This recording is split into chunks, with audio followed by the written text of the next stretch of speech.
Father, the Son, the Holy Spirit. Amen. God of all creation, we offer you grateful praise for the gift of life.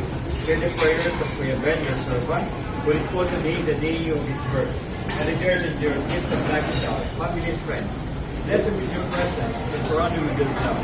That he may enjoy many happy years, all of them pleasing to you. We ask this through Christ, our Lord. Amen. Bless naman sa para sa family.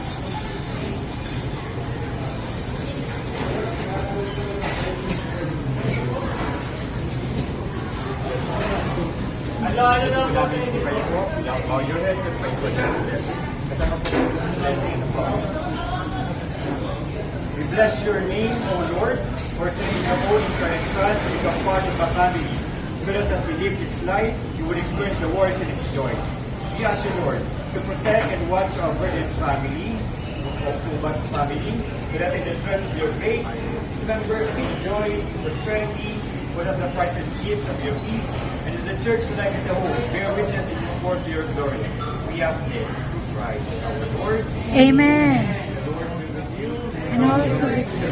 May Almighty God bless you and your Father, Son. Amen. Amen. Happy birthday!